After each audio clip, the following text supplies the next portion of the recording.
안녕하세요. 30대 중반의 여성으로 얼마 전 이혼을 했습니다. 결혼한 지 2년밖에 되지 않은 데다가 눈에 넣어도 아프지 않을 딸까지 있는 제가 이혼을 결심하게 된 건 순전히 남편 때문입니다. 저와 남편은 지인의 소개로 만나 1년 조금 넘게 사귀고 결혼했습니다.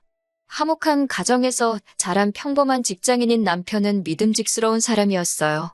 하지만 말할 때 표현이 서투릅니다. 본인도 그걸 잘 알아서인지 말 조심을 많이 하는 편이에요. 그러다 한 번씩 스스로 제어를 못할 만큼 폭발을 할 때가 있는데 그때 내뱉는 말은 흉기에 가깝습니다. 운이 좋다고 해야 할지 모르겠지만 연애할 때는 이런 모습을 한 번도 본 적이 없다가 결혼식을 하고 나서야 보게 되었습니다. 연애하는 동안 남편은 저에게 크게 바라는 것이 없었습니다. 심지어 제가 혼후관계를 원한다고 했을 때도 별말 없이 제 의견을 따라 주었어요. 특별한 이유가 있던 건 아니고 제가 교회에 다니다 보니 막연히 그렇게 해야 할 것 같았기에 이에 대해 깊이 고민해 본 적도 없습니다.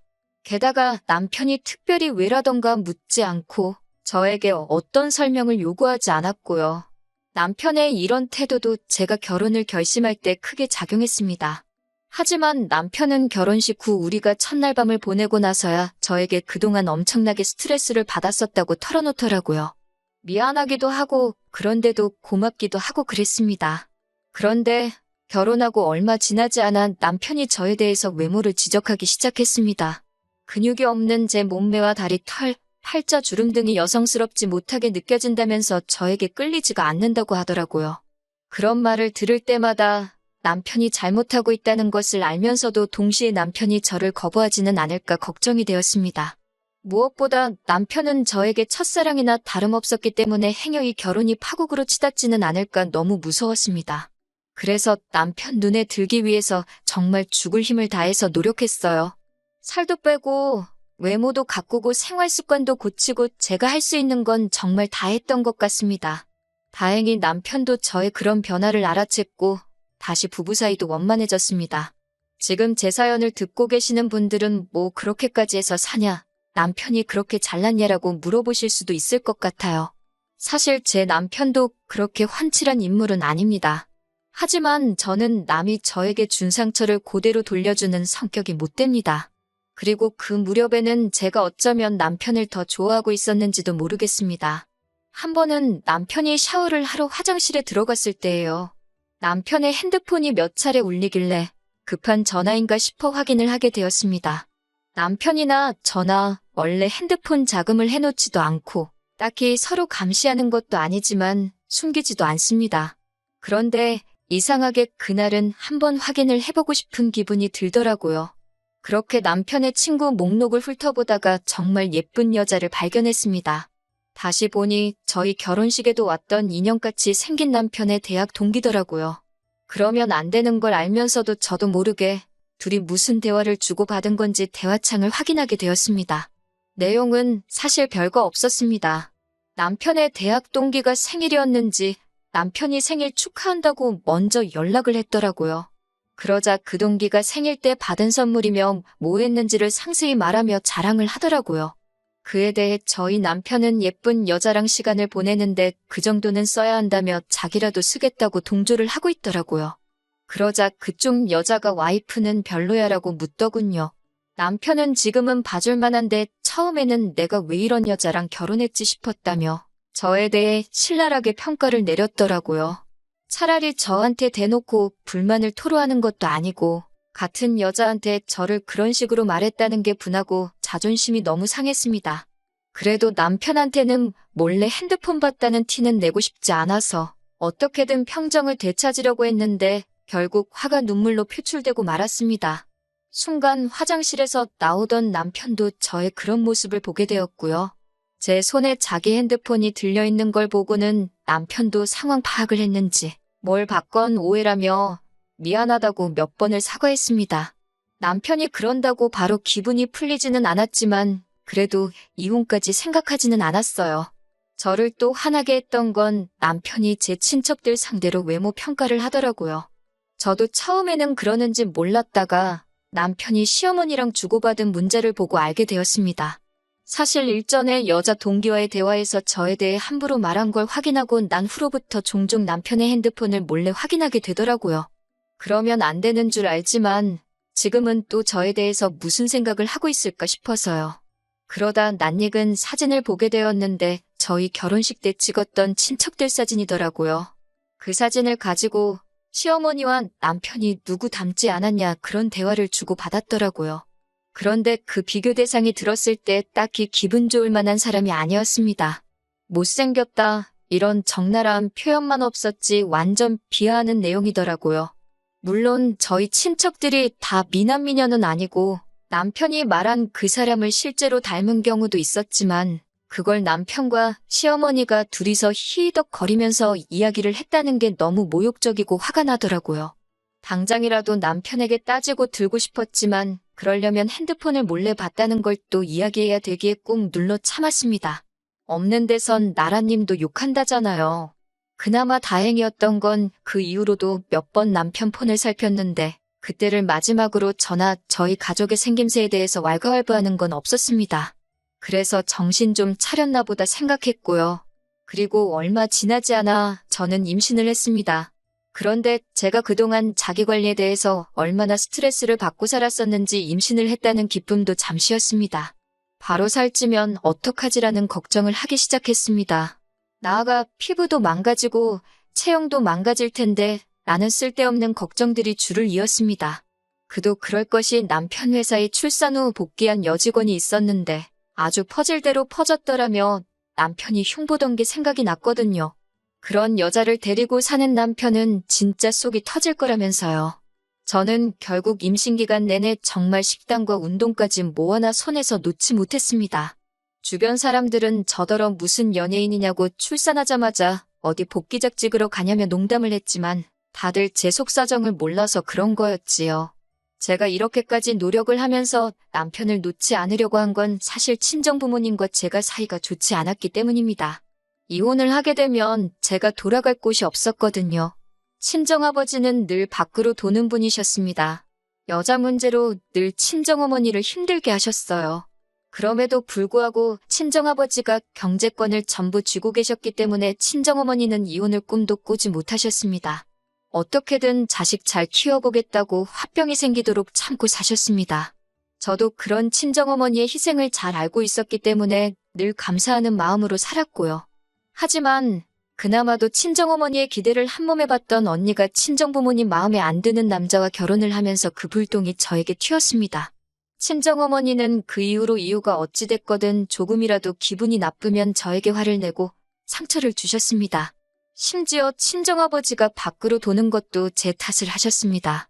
제가 한마디라도 덧붙이면 그따위로 생겨먹은 게 문제라며 저를 비난하시는 것도 일쑤였어요. 물론 지금도 친정부모님과 왕래도 하고 그럭저럭 지내고는 있습니다. 하지만 상황이 그렇다 보니 저는 결혼 생활에서 오는 외로움과 남편의 부당한 대우 그 어느 것 하나도 마음 편히 털어놓을 곳이 없었습니다. 당연히 이혼은 차마 생각조차 할 수 없었고요. 그럼에도 불구하고 결국 아이까지 낳으니 마당에 이혼을 결심하게 된 건 바로 산후조리원에서 남편의 더러운 민낯을 보게 되었기 때문입니다. 건강한 딸을 출산 후 산후조리원에 약 2주간 입원을 하게 되었어요. 그러다 하루는 낮잠을 자다 뭔가 쑥덕이는 소리에 잠에서 깼는데 남편이 누군가랑 통화를 하고 있더라고요. 더 자고 싶은데 귀에 거슬려서 한마디 하려다가 금방 끊겠지 싶어서 그냥 눈을 감고 있었어요. 그런데 오히려 남편의 목소리가 귀에 쏙쏙 들어오더라고요. 남편은 전화 상대에게 지금 산후조리원에서 한 20명 정도를 봤는데 봐줄 만한 여자는 한둘밖에 없더라며 낄낄거리고 있더라고요. 이어서 한다는 말이 우리 집사람도 뭐 똑같지 못 봐줘 얼굴이 완전 썩었어라는 거예요. 저는 충격에 온몸이 부들부들 떨렸습니다. 제가 지금 괜히 이렇게 된 게 아니고 자기 딸 낳느라 고생해서 이런 건데 남한테 저를 그런 식으로 묘사할 거라고는 상상도 못했으니까요. 그때 남편이 전화를 끊으면서 저를 돌아보다 저와 눈이 마주쳤습니다. 남편은 제가 어디서부터 들은 건지 확인이라도 하려는 듯 제 눈치를 보더군요. 제 어디가 썩었냐고 물으니 그게 무슨 소리냐며 잘못 들은 거라고 저더러 미쳤냐고 그러더라고요. 그러면서 저에게 몸이 안 좋으니까 신경이 많이 예민해져서 헛소리를 들은 거라고 자기가 언제 그런 말을 했냐며 정색을 했습니다. 너무 뻔뻔하게 나오니까 순간 저도 제가 잘못 들었나 싶었어요. 하지만 저는 정상이었습니다. 며칠 뒤 산후조리원을 나와 집으로 오게 되었습니다. 친정어머니가 와서 도와주신다고 했지만 그게 더 불편할 것 같아서 괜찮다고 말씀드렸어요. 그렇게 하루에 몇 시간씩 와주시는 이모님을 부르고 집에서 아기를 돌보기 시작했습니다. 그리고 며칠 뒤 남편이 회식에 있다더니 술에 잔뜩 취해서 집에 들어왔어요. 그러더니 남편은 자는 아기를 붙들고는 이렇게 생겨서 앞으로 어떻게 사냐며 엉엉 우는 거예요. 저는 일단 씻지도 않은 술 취한 인간이 신생아를 붙들고 그러는 것도 짜증났고 덕분에 애도 깨서 울고 여러모로 열이 받더라고요. 그런 와중에 그딴 소리를 하니까 황당해서 지금 애한테 뭐라고 하는 거냐고 따졌습니다. 그러자 남편은 혀꼬인 소리로 제 생긴 걸 보라며 솔직히 저게 뭐냐고 그러는 거예요. 고슴도치도 제 새끼는 예쁘다는 말 저도 알아요. 하지만 저에겐 그 누구보다 천사 같고 예쁜 딸인데 친아빠란 사람이 그딴 소리를 하니 정말 욕이 절로 나오더군요. 하지만 남편은 그 정도에서 멈추지를 못하고 쌍꺼풀은 얼마, 코는 얼마 그러면서 걱정 말라고 아빠가 돈 벌어서 싹 다 고쳐주겠다며 헛소리를 해댔습니다. 급기야 저한테 너는 왜 그따위로 생겨서 딸을 낳고 그러냐고 정말 할 말 못할 말 가리지 못하고 다 해대더군요. 그런데 저희 딸 남편하고 판박이로 닮았거든요. 심지어 시부모님도 남편 어렸을 때랑 똑같이 생겼다며 연신 신기하다고 몇 번을 그러셨고 친정어머니는 서운할 만큼 하나도 닮은 게 없다며 속상해하셨는데 정작 당사자인 남편이 저러니 헛웃음이 다 나왔습니다. 이튿날 술에서 깬 남편에게 어젯밤에 찍은 동영상을 보여주면서 이게 아빠라는 인간이 세상에 나온 지 얼마 되지도 않은 딸한테 할 소리냐고 들이밀었어요. 그러자 남편은 어이가 없다는 듯 동영상을 보더니 저한테 우리 솔직해지자고 그러는 거예요. 자기는 솔직히 자기 딸이지만 유모차에 태우고 나갈 자신도 없다고 너무 못생겼대요. 딸 얼굴만 보면 가슴이 답답하고 속이 상한다는 거예요. 제가 어떻게 애 아빠가 자식을 부끄러워할 수가 있냐고. 그러자 어차피 애가 듣는 것도 아닌데 자기 속마음 말도 못하냐면서 저더러 넌 자식한테 미안하지도 않냐고 그러더라고요.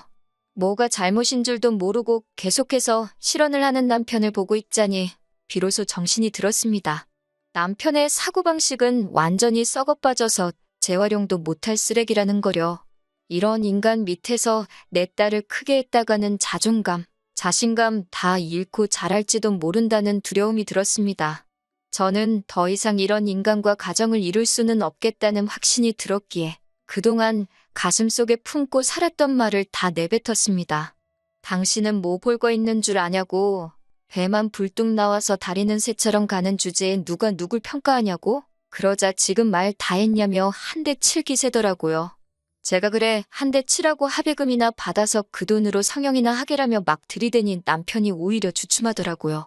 그리고 저는 친정언니에게 전화를 걸었습니다. 그래도 막상 상황이 이렇게 되니 생각나는 건 친정밖에 없더라고요. 언니는 그동안 무소식이 희소식이라 생각했는데 제가 연락을 해와서 놀랐다며 지금 바로 온다고 했습니다. 언니가 오는지도 모르고 남편은 계속 제 외모를 비하하면서 저와 실갱이를 하고 있었습니다.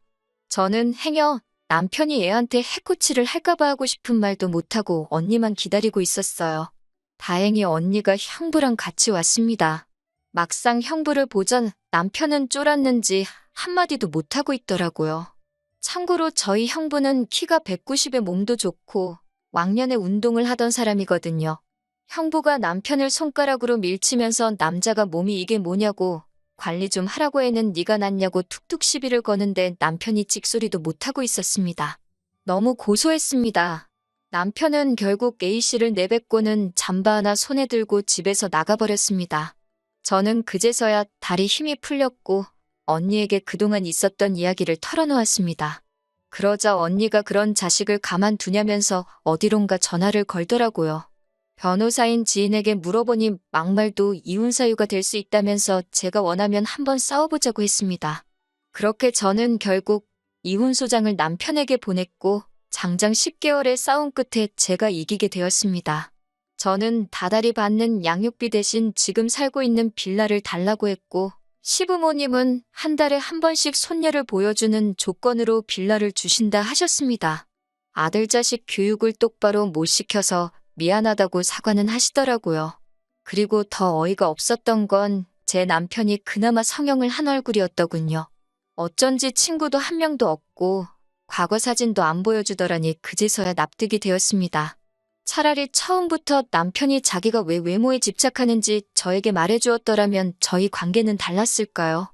이혼 후 저에게는 많은 변화가 있었습니다. 이혼 소송이 시작되면서 저는 정신과 치료를 받았고 그 덕분에 친정어머니와의 관계에도 변화가 생겼습니다. 또 늦게나마 친정어머니도 친정아버지와 이혼을 하셨어요.